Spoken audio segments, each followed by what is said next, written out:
Welcome back to The Hard Truth with your host, Ozzie Knezovich. Today, we're going to discuss a very controversial topic, especially for those in the media in the Spokane region.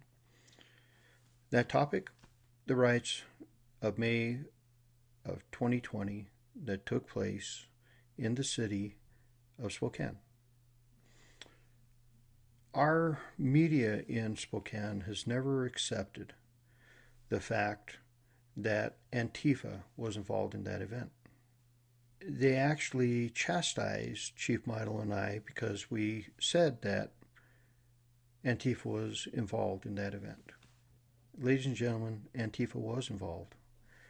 And on this show, in part 2 of this episode, we're going to hear from a confidential informant that was on the streets of Spokane that had embedded himself in the associations that were taking part of that riot, the organized groups that were taking part of that riot. He's going to tell you how Antifa actually recruited him to go to Portland to learn the tradecraft and bring it back to Spokane. That's in part 2. First, we need to cover what Antifa really is and just a little bit of a brief history of the riot.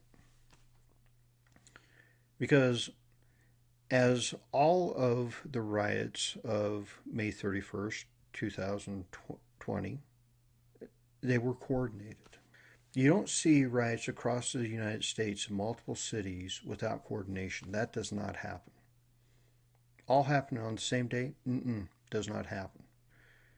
Now, true in Minneapolis, they started around May 26th, but come May 31st, you had coordinated riots across the United States. How does that happen?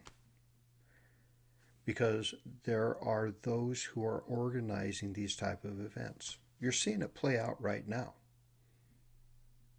You're seeing the same thing play out right now in the pro-Palestinian marches. It's an amazing thing to watch. Prior to the protest on May 31st, we started getting intelligence from confidential informants, both on the right and the left, that this protest was going to turn violent. They gave us details about what was going on. I coordinated with Chief Meidel, asked him what he needed from the sheriff's office. I sent him 25 deputies to stand a line at the public safety building the day of that protest. That day, I walked that line with the deputies and officers that stood the line at the courthouse. And I told them, look, they are going to push you. They are going to push you and push you and push you, hoping that you will respond so they can get that soundbite or that video clip of you doing something in response to their violence, but that part will never be seen. It will be only your response that will be seen. And I'm very proud of the men and women that stood that line because they didn't give that soundbite. They didn't give that video clip, even though they were getting pummeled by rocks, potatoes, water bottles. They stood in line. They didn't give that soundbite. Now you're probably thinking, Ozzie, what do you mean? Coordinated efforts like that. I learned this when I attended a training session at the Harvard Institute for Leadership. And we were told about the tactics that were used in the 60s, about how people would actually be appointed or volunteer to be on the front lines and push that line until they got the response they needed and they had cameras ready to capture it. It's a trained protest / riot response. So that's why I instructed our folks not to give them that. Around 5 o'clock, when the protest was supposed to end, right before that, we saw a large block of them break off and head towards the downtown core. When the protest ended, about 6 o'clock that night, the riot began. By 7 o'clock, I was in coordination with the mayor and Chief Meidel, and we activated the National Guard, the fastest guard response in the history of Washington. And by 2:30 that night, we took the streets of Spokane back. We had called in law enforcement from across eastern Washington to include northern Idaho, and we took our street back. Prior to that protest, I also called Curtis Robinson, the president of the NAACP at the time. And I told Curtis, we're getting this information. He said, I know. I'm trying my best to talk them out of this. I said, Curtis, you really need to work on this. We can't have this happen here. He assured me he'd try. The problem is 9:30 that night, when the riots are going strong, and I'm in front of cameras saying our African American leaders did not do this. This is not our African American community. This was done by socialists and Antifa. The next morning when I called Curtis, I said, Curtis, this is a message from the citizens of Spokane. If this ever happens again, you'll lose all support. They are furious that this happened in their community. But our media refused to accept that. They actually chastised the chief and I over that narrative. The sad thing is, all they really had to do is read the article that was written in the Spokesman Review on June 1st of 2020, titled Spokane Sheriff Police Chief Blames Sunday's Violence on Outside Agitators. Because if they would have paid attention to what Curtis Robinson said in that article, they would have known that, yes, outside individuals did that.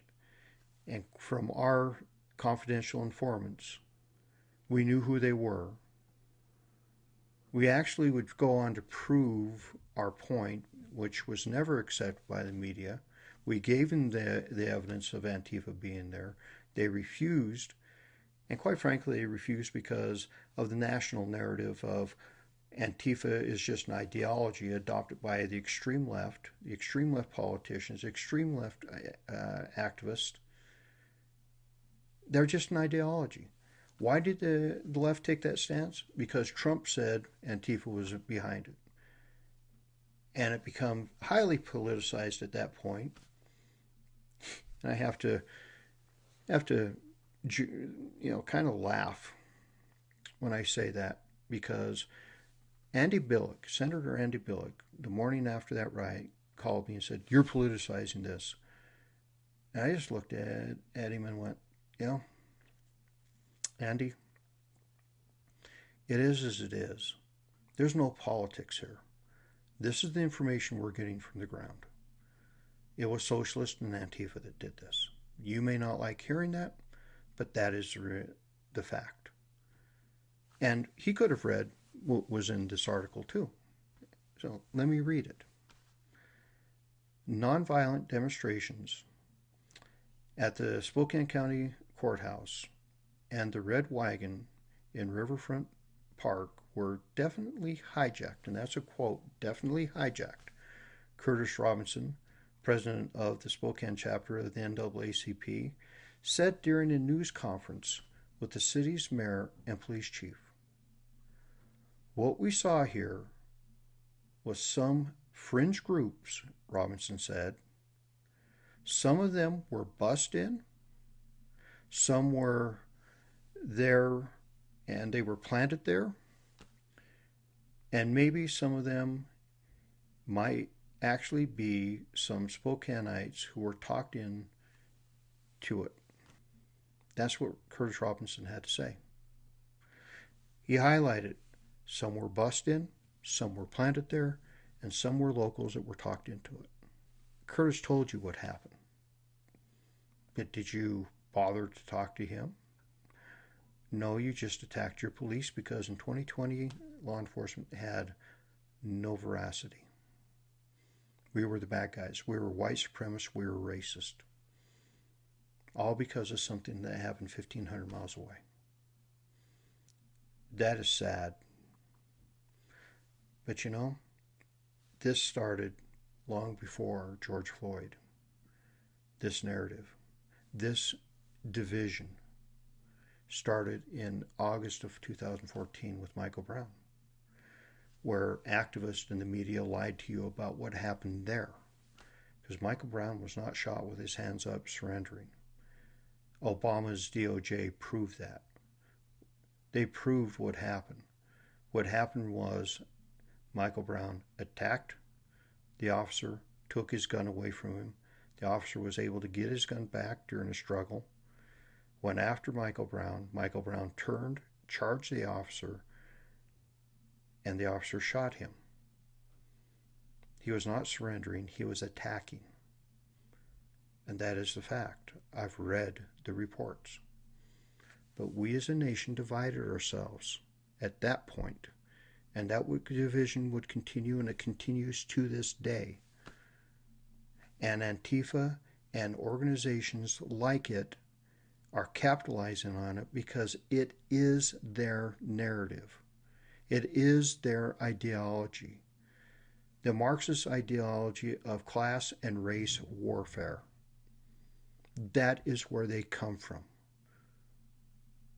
So when we talk about who is Antifa, well, it's pretty simple. They are a real organization. They have a history. They have a history of violence. That history of violence started in the street riots of 1932 Germany during the collapse of the Weimar Republic. Antifa was formed as a Stalinist communist party of Germany, the KPD. They fought against all the political organizations. They want to say that they fought against the Nazis. Well, that's kind of true, but they fought against everybody. They wanted their own control, and they were just as violent as the Nazis.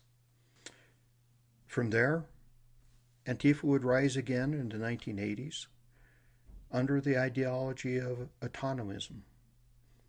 Interesting word now, isn't it? Autonomism. Autonomous zone. I wonder where that came from.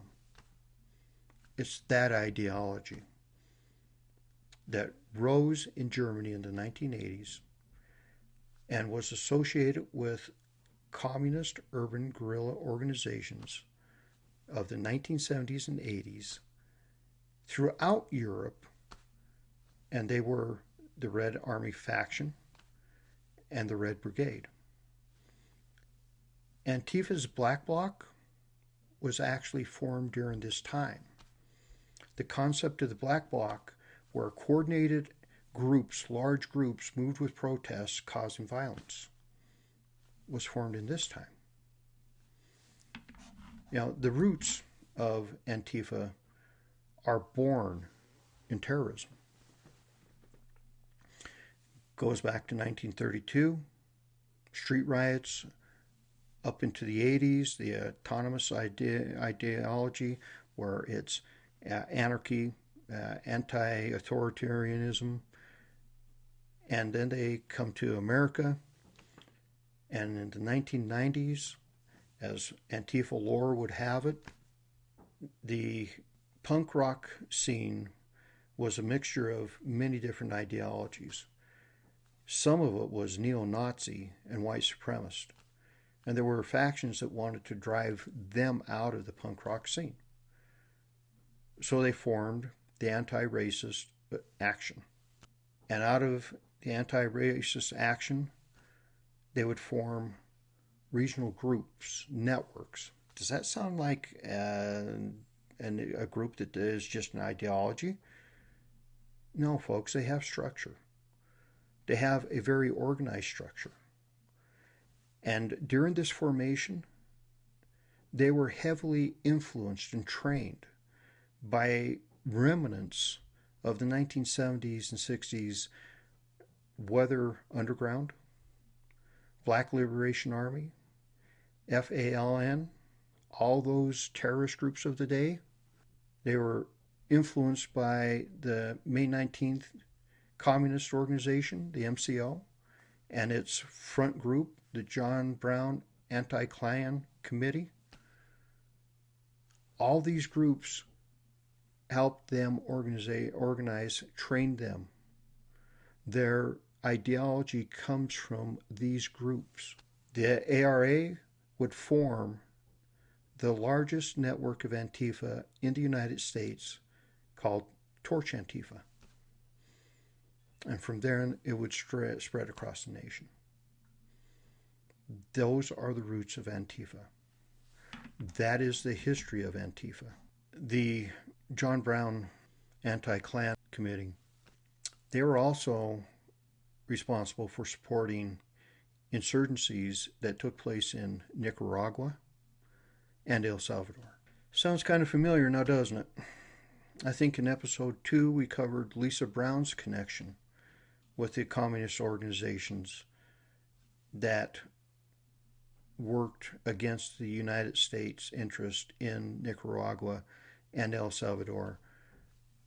Groups that Lisa Brown were associated with and groups that actually Lisa Brown led, because remember, she was chosen as a leader in a communist organization fighting against United States interest in El Salvador.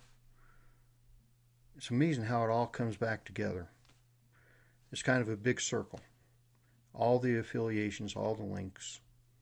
So when we take a look at Antifa, Antifa's ideology is racial division. They work under the same constructs of all the root organizations, MCO, the Weather Underground, Black Liberation, all under the same communist ideology of class and race division. And that ideology is the United States was founded on white supremacy and therefore needs to be destroyed. That is their tenets. That is who they are. And tell me that's not what you heard on the streets of America in 2020. Burn it all down. Actually, I also heard during the marches of 2020, death to America. Interesting. Isn't that what Iran chants? Isn't that amazing of what we hear on the streets of America today in the Palestinian, pro-Palestinian protests? Death to Israel, death to America. You know, I read an article that stated that, you know, they're confused. I mean, Congress, media, everybody's, you know, against Hamas, but how are these protests going on? And it's like, really? We didn't learn from 2020? These protests are highly coordinated. They come from the same people that brought you 2020. Same organizations. We'll cover that further into the program. So it's not hard to understand Antifa. That's who they are. That's what they believe. And as far as them just being this ideology, no, remember I said they had structure because they inherited that structure from the revolutionary leftist groups that trained them. They have a basic building block of direct action organization, and it's called affinity groups. Just like the word says, they're made up of people that have like ideologies. They use swarming tactics, which means they attack a central adversary, a centralized adversary, in autonomous type groups that are hard to follow and hard to track. They have clusters, which are multiple affinity groups. And when they need to, they actually get together and have councils on how they are going to handle their parts of certain actions within protests that they take over and turn into riots. Sound like an organization with a lack of structure? It is their anarchist outer structure that gives them that plausible deniability. And our media during 2020 bought it all as far as it's just an ideology. However, as we'll see later, our media knew 2 years prior that they weren't just this ideology. And it's amazing today how things have turned. But if you take a look at our climate today, it's not hard to understand why this Antifa is more bold than ever. Because right now we live in an age of the 1619 Project, critical race theory, all of which pushes the ideology that America is racist, and that is echoed through our entire culture from our president on down, because when Biden was running for office and even as president, he has said America is racist. You hear it from the left power structure. You hear it from radical activists. You hear it from the media. You hear it from Hollywood. You hear it from our sports figures. And it's not hard to understand how Antifa feels emboldened, because this is the ideology of racial division, and it is their ideology, and they have no problem now pushing that ideology. And there's a problem with that, because Antifa are truly agents of violent revolution. They are the street soldiers. They are the street soldiers that the left uses to control and push their narratives through violent actions on our streets. Antifa truly is and exists to serve as a tool of revolutionary politics in a fell or failing state. We need to understand that. We need to understand what we're dealing with here, folks. They're nothing more than the brown shirts of yesteryear. They act in the same way as Hitler's brown shirts. They are the bullies and the thugs that pound you into submission if you go against the ideology of the left. They are the left's thugs. That is who Antifa is. Truly disappointing that members of our government have actually adopted their ideology, because it is no longer just an ideology of communist guerrilla groups of the 60s, 70s. It is now mainstream. And that is sad, because America is not a racist nation. America has had its problems in its past. But everybody wants to say America was formed under white supremacy or under racism. Not true. The North fought against racism from the very beginning. We forget, northern part of the United States was a free nation. There wasn't slavery.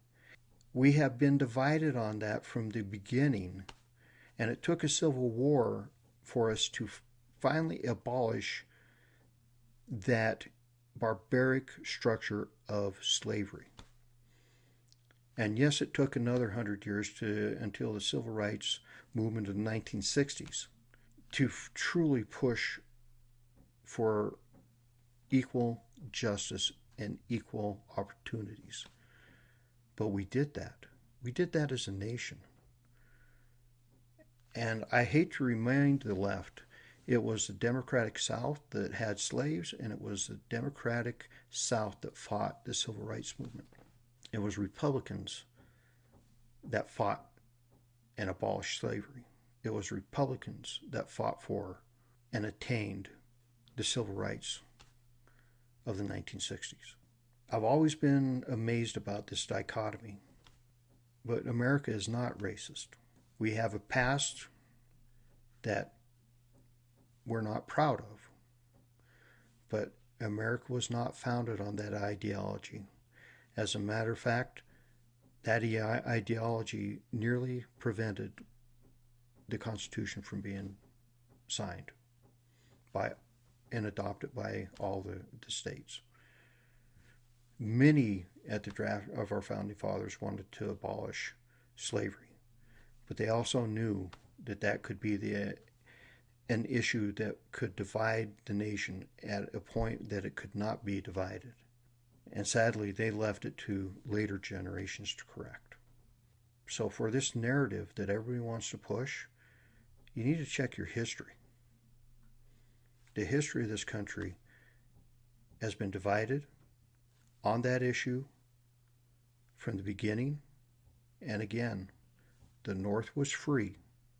The South had slaves. The North tried to prevent the spread of slavery. And that's what led to a civil war. That civil war led to the abolishment of slavery. We take a look at today, and it amazes me the headlines I see today, because in 2020, remember, all we heard was Antifa doesn't exist, it's an ideology.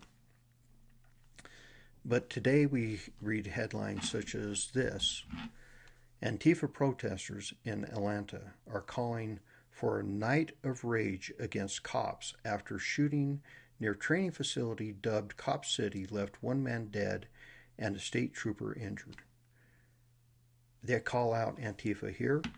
In another story, I see that they talk about Antifa and how Antifa shot an anti-vax protester.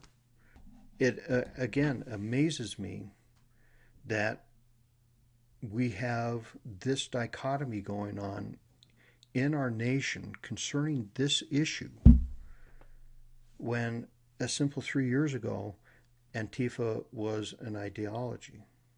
Nothing more than an ideology. What changed? Well, I'll tell you, in my opinion, what changed. Antifa started thumping on reporters. Antifa started beating up reporters. Suddenly, Antifa became real for reporters because Antifa was beating them up. In our next episode on this, in part 2, again, we're going to talk with an actual confidential informant that integrated himself into the Antifa structure within Spokane, took many photographs, filmed many things within the protest, talked with many people, and is actually recruited by Antifa to go to Portland to learn the tradecraft. I look forward to that discussion. I look forward to hearing his points of view about some of the things that we talked about today. Ladies and gentlemen, we need to take into consideration what is going on in our nation right now. These protests that you're seeing, the pro-Palestinian protest, one, I don't understand how anybody could do that based on what happened in Israel. And for all of you pro-Palestinian folks out there, I just have one question for you. Can you give me the date of when the Palestinian state existed? Can you give me that date? Because if you take a look at history, you won't find that date. There was never such a place as a Palestinian state, because Palestine was created after the Romans expelled the Jews out of the Holy Land. It was called Palestine instead of Israel at that point, instead of Judea. There was no Palestinian state. It was Roman Empire. And there would never be a Palestinian state throughout history. But the one thing you can show that history shows is that the people of Israel controlled that region for thousands of years, that they have a history there, that it is the place where Abraham brought them some 4,000 years ago. And they had occupied that territory. Since that point, throughout the ages, even at times where they were conquered and taken away from the area, they always came back to the area. And they were in that area until Rome destroyed the Jewish nation, the nation of Israel. And from that point, various groups controlled the area. And in the 1940s, after the Holocaust, the world recognized that the Jewish people, the people of Israel, needed to be returned to their home area. And Israel was created as a state once again. History's hard to fight. I love the left's always relying on science. Why aren't you relying on science this time? The science of history, the science of archaeology. Because science dictates that the Jewish people, the people of Israel, have been there for thousands of years, and they returned home. You would think that based on the ideology that you're using on the left, that somehow the Palestinians were usurped from the area. Doesn't that work the same for the Jew, for the people of Israel? Because they were usurped from the area. It was their homeland. Isn't that kind of doublespeak on your part? If the Palestinians deserve to have Israel wiped out and have the land back, doesn't Israel have any claim to that land based on their thousands of years of history? Isn't it the same argument? Or is it this that really drives your anger and your hate? Especially here in America. For all you college kids out there, for everybody that's protesting like you are, isn't it true that you're just doing it because the government, the United States, supports Israel, and therefore anything the government of the United States supports, you're against? Isn't that the truth? Isn't that the truth? Isn't it the truth that you want to use this as another wedge issue to divide America and to force your identity politics onto us? Isn't that the truth? It has nothing to do with your support of Palestinians. It's your support of anything anti-America. And ladies and gentlemen, especially you protesters, you might want to check the ideology of the group that you are supporting, because Hamas has not just pledged to destroy Israel from river to sea. It has pledged to destroy this country and any country that does not fit its ideology. When I see LGBT groups supporting Hamas, do you not understand that that's a death sentence? Because they kill people with your ideology. This is a dangerous group that is dedicated to the death of anyone who doesn't subscribe to their extreme views of Islam. These are extremists who will end up killing you. They are not your allies. I can't understand why you're allying with them against your country. just another division point. Folks, this is Ozzie Knezovich. This is the hard truth. Just something for you to think about.